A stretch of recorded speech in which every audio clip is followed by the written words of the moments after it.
வணக்கம் எல்லாருக்கும். இப்போ என்ன பார்க்க போகிறோம் அப்படின்னா, வெஜ்ஜு சால்னா ஹோட்டல் ஸ்டைலில் எப்படி பண்ணுறது அப்படின்னு பார்க்கலாம். ஓகேவா? இதை நீங்கள் சப்பாத்திக்கு, பரோட்டாவுக்கு, பூரிக்கு, அப்புறம் நம்ம ஒயிட் ரைஸ்க்கு கூட வச்சு சாப்பிட்லாம். நல்லாயிருக்கும். வெஜிடேரியனுக்கு இது நல்லாயிருக்கும். நம்ம கடையிலலாம் போய் கேட்டோம்னா சால்னான்னு சொன்னாலே அது நான்வெஜ் ஸ்டைலில் நான்வெஜ் மாதிரி தான் இருக்கும். சில டைம் அதில் நான்வெஜ் பீசஸ்லாம் அதனால் நம்ம சால்னானா வேணான்ட்டு வந்துடுவோம். நம்ம இப்போ வீட்டிலே எப்படி பண்ணலாம் அப்படிங்கிறத பார்க்கலாம். சரியா? அதுக்கு ஒரு 4 பல் சின்ன வெங்காயம், 4லேருந்து ஒரு 6 பல் சின்ன வெங்காயம் போட்டுக்கணும். ஒரு துண்டு இஞ்சி போட்டுக்கிடணும். ஒரு 6 பல் போல் பூண்டு போட்டுக்கிடணும். போட்டுட்டு ஒரு 2 சில்லு தேங்காய், திருவின தேங்காய் போட்டுக்கலாம். இல்லை இப்படி பல்லான இருக்கிற தேங்காய்னாலும் நீங்கள் போட்டுக்கலாம், உங்கள் விருப்பம்தான். அப்புறம் 2 துண்டு பட்டை போட்டுக்கிடணும். அப்புறம் 2 துண்டு அன்னாச்சி இது பிரியாணி எல்லாம் போட்டுக்கிடணும். அப்புறம் கசகசா போட்டுக்கலாம். கசகசாவுக்கு பதிலாக நான் பொரிகடலை சேர்த்துருக்கேன். எனக்கு கசகசா பிடிக்காதுங்கிறதுனால கசகசா ஃப்ளேவர் பிடிக்கிறவங்க அதுவும் போடலாம், அது நல்லா ரிச்சாக இருக்கும். அப்புறம் முந்திரி பருப்பு சேர்த்துக்கிடணும். நமக்கு கிரேவி நல்லா திக்னஸாகவும் நல்லா டேஸ்ட்டாகவும் இருக்கிறதுக்காக ஒரு 10 பல் முந்திரி பருப்பு, கொஞ்சம் பொரிகடலை சேர்த்துருக்கேன். அப்புறம் கொஞ்சம் மிளகு, நல்ல மிளகு. அப்புறம் பெருஞ்சீரகம், ஜீரகம் 1/2 ஸ்பூன் சேர்த்துருக்குறேன். அப்புறம் ஒரு துண்டு கிராம்பு, ஒரு ஏலக்காய், இதெல்லாம் சேர்த்து திக்காக ஒரு பேஸ்ட் அரைச்சி வச்சுக்கிடணும். இதுதான் நமக்கு சால்னாவோட முக்கியமான பேஸ். இது இருந்தால் தான் ஹோட்டல் ஸ்டைலில் வரும். இது நல்லா நம்ம திக்காக இப்போ அரைச்சிட்டு வந்துடலாமா? பேஸ்ட்டை நம்ம அரைச்சிட்டு வந்தாச்சு. வாங்க எடுத்து என்ன பண்ணலான்னு பார்க்கலாம். நம்ம இப்போ பேஸ்ட்டை அரைச்சிட்டு வந்ததுக்கப்புறம் என்ன பண்ணணும் அப்படின்னா, நான் சின்ன வெங்காயம் எடுத்திருக்கேன். நீங்கள் பெரிய வெங்காயம் எடுத்துக்கலாம். இப்போ என்கிட்ட சின்ன வெங்காயம் இருக்கிறதுனால நான் எடுத்திருக்கேன். பெரிய வெங்காயமாக இருந்தால் ஒரு நல்ல பெரிய வெங்காயம் ஸ்லைஸாக கட் பண்ணி வச்சுக்கோங்க.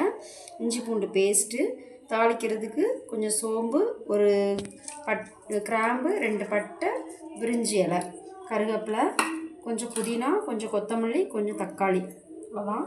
இப்போ 3 டேபிள் ஸ்பூன் எண்ணெய். அதுக்கு முன்னாடி முதல்ல அடுப்பை பற்ற வச்சுக்கலாம். பெரிய சைஸ் குக்கர் எடுத்துக்கலாம்.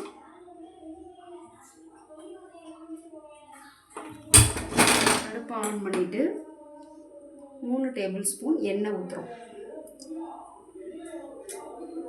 3 டேபிள் ஸ்பூன் எண்ணெய் ஊற்றிட்டு நல்ல சோம்பு, கிராம்பு, ஏலக்காய், பிரிஞ்சி இலை போடுறோம்.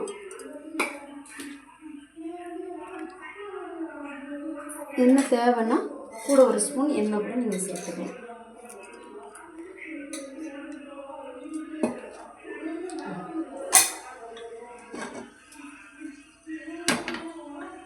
எண்ணெய் காயட்டும்.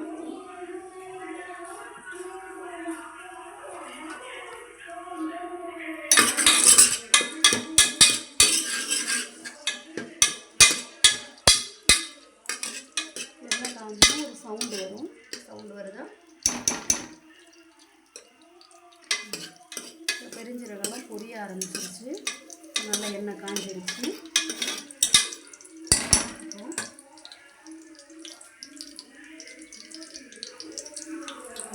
கருவேப்பிலை சேர்த்துக்கலாம்.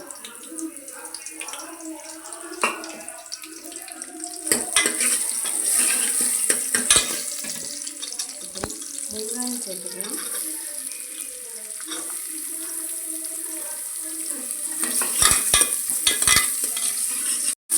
பார்த்தீங்களா எவ்வளோ எண்ணெய் இருக்குன்னு.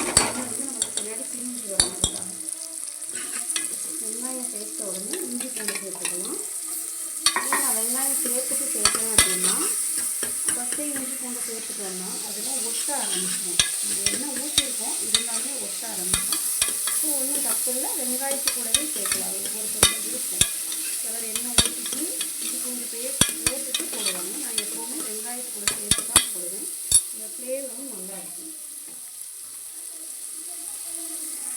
வெங்காயம் சேர்த்தாச்சு. கண்ணாடி பதத்துக்கு வந்தாச்சு. வெங்காயம் கண்ணாடி ரேஞ்சுக்கு வந்தாச்சு. பாருங்கள், உடனே வெந்துடும். சின்ன வெங்காயம் சீக்கிரம் வந்துடும்.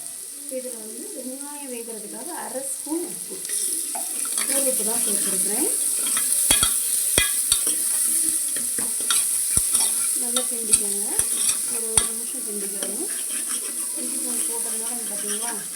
கொட்ட ஆரம்பிச்சிருச்சு. இப்போது இந்த ஸ்டேஜில் நம்ம தக்காளி 2 பழுத்த தக்காளி நறுக்கி வச்சுருக்கேன் ஸ்லைஸ் பண்ணி, அதை நம்ம போடுறோம். 2 பழுத்த தக்காளி, 3 தக்காளி கூட போட்டுக்கலாம். உங்கள் வீட்டில் எத்தனை பேர் இருக்கீங்களோ அதுக்கு ஏற்ற மாதிரி நீங்கள் இன்க்ரீடியன்ஸை கூட்டிக்கலாம், குறைச்சிக்கலாம்.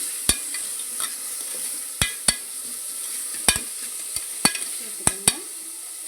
அப்புறம் புதினா, கொத்தமல்லி. இதை நான் முதல்ல சேர்க்குறேன் அப்படின்னா இது எல்லாமே சேர்ந்து தக்காளியோடு சேர்ந்து வதங்கி வரும்போது நல்ல ஒரு ஃப்ளேவர் கிடைக்கும் எங்களுக்கு.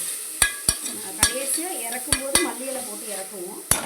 இப்போது ஏன் சேர்க்குறேன் அப்படின்னா தக்காளி கூட நல்லா மசிஞ்சு வெந்து வரும்போது ஒரு நல்ல ஃப்ளேவர் கிடைக்கும். இப்போது இந்த தக்காளி தண்ணி விடணும், வெந்து வரணும் அப்படின்னா குக்கர் மூடியில் இந்த பெல்ட் மட்டும் போட்டுட்டு விசில் போடாமல் இது மூடி வச்சு ஒரு நிமிஷம், ரொம்பலாம் வேணாம், ஒரே ஒரு நிமிஷம். இப்போ பாருங்கள் தக்காளி நல்லா மசிஞ்சிருச்சு. ஏன் மூடி போட்டேன் அப்படின்னா டக்குன்னு பண்ணிடலாம். அதுக்கு தான் இப்போ பார்த்தீங்கன்னா உங்களுக்கு தக்காளி நல்லா வெந்துருச்சு. இப்போ பாருங்கள் தக்காளி நல்லா வெந்துருச்சு. உங்களுக்கு சரிதான், தக்காளி நல்லா மசிஞ்சிருச்சு. நம்ம கிண்டிக்கிட்டே இருக்கணும், அவசியம் இல்லை. நம்ம அப்படி மூடி போடும்போது நல்லா வந்துடும் இல்லையா. அவ்வளோதான். நம்ம என்னென்ன பொடிகள், மசாலா பொடி என்னென்ன சேர்க்கலாம். இதில் 1 ஸ்பூன் வத்தல் பொடி சேர்த்துருக்கேன், மிளகாய் தூள் இல்லையா அது சேர்த்துருக்கேன் காரத்துக்கு. அப்புறம் 1 ஸ்பூன் கரம் மசாலா சேர்த்துருக்கிறேன்,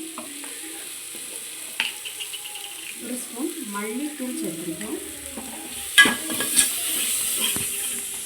பார்த்தீங்கன்னா இது வதக்கும் போதே நல்ல ஒரு ஃப்ளேவர் நல்லா வதங்கிடுச்சு. அதை தீயை சிம்மில் வச்சுட்டு, அடுத்த சிம்மில் வச்சுட்டு வதங்கிடுச்சு இல்லையா.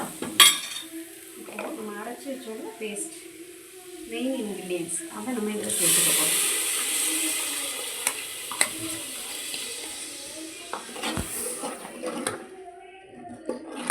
இப்போ பார்த்தீங்கன்னா நல்ல ஒரு ஃப்ளேவர் வருது, நல்ல ஒரு மனம். இப்போவே வந்து நமக்கு வந்து இந்த ஹோட்டல் ஸ்டைலில் உள்ள இந்த சால்னா ஸ்மெல் வருது. தேங்காவாக இருக்குது நீங்கள் நினைப்பீங்க, கொதித்து எண்ணெய் பிரிஞ்சு நமக்கு வரும்போது நல்ல ஒரு அந்த கலரு, நல்ல ஒரு ரிச்னஸ் கிடைக்கும்.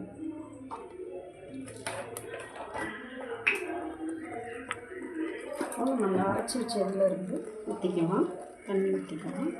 எவ்வளோ தண்ணி ஊற்றிக்கலாம் அப்படின்னா 1/2 கப் ஊற்றிருக்கேன். அப்புறம் அதில் 1 கப் தண்ணி ஊற்றுறேன். அவ்வளோதான், 1/2 கப் தண்ணி ஊற்றிருக்கிறேன் நான். சால்னாவுக்கு தேவையான அளவு உப்பு. ஃபஸ்ட்டு நம்ம வெங்காயம் வதங்கும் போது உப்பு போட்டோம், 1/2 ஸ்பூன் போட்டோம். இப்போது ஒரு ஸ்பூன் போடுறோம். அவ்வளோதான், 1/2 ஸ்பூன் உப்பு போடுறோம். அப்புறமா நீங்கள் டேஸ்ட்டு பார்த்துட்டு தேவைன்னா போட்டுக்கலாம். எல்லாம் மிக்ஸ் பண்ணியாச்சு. நான் வந்து வத்தல் பொடி கம்மியாக தான் போட்டிருக்கேன், அதனால் கலர் இப்படி இருக்குது. நீங்கள் காஷ்மீரி தூள் கூட சேர்த்துக்கலாம், குழந்தைங்க இருக்கிறதுனால நான் கம்மியாக சேர்த்துருக்கேன். நான் மிளகு சேர்த்துருக்கோம், இஞ்சி பூண்டு 2 தடவை போட்டிருக்கோம். ஸோ காரம் அதிகமாக தான் இருக்கும். காரம் அதிகமாக சாப்பிட்றவங்க வேணும்னா இன்னும் நீங்கள் சேர்த்துக்கலாம். நான் கம்மியாக சேர்த்துருக்கேன், உங்களோட விருப்பத்தை பொறுத்து இருக்குது. இப்போது நம்ம இதை ஒரு 3 விசில் வர்ற வரைக்கும் மூடி விசில் வந்ததுக்கப்புறம் நம்ம விசில் எடுத்து விடலாம். நல்லா ஸ்லோவாக தரங்க. இப்போ பாருங்கள், க்ளோஸ்அப்பில் இப்போ பார்த்தீங்கன்னா நமக்கு தெரியும் எண்ணெய் பிரிஞ்சு வந்திருக்கு, நல்லாவே எண்ணெய் பிரிஞ்சு வந்திருக்கு. இவ்வளோ திக்னஸ் போதும் உங்களுக்கு அப்படின்னா இதை வச்சுக்கலாம். இல்லை உங்களுக்கு இன்னும் கொஞ்சம் வேணும் அப்படின்னு நினச்சிங்கன்னா இந்த பாருங்கள், நம்ம கடையில் வாங்குவோம் இல்லையா சால்னா, பரோட்டாவுக்கு சப்பாத்திக்கலாம் இந்த சால்னா நமக்கு ரெடி ஆகிடும்.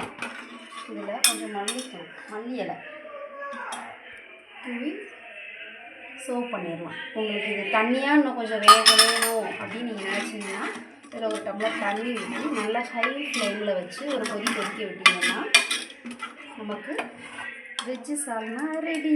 Hotel style. பயங்கர ஃப்ளேவராக இருக்குங்க. செம்மையாக இருக்குது பாருங்கள். எவ்வளோ திக்னஸாக எவ்வளோ ரிச்சாக இருக்குங்க. Okay bye.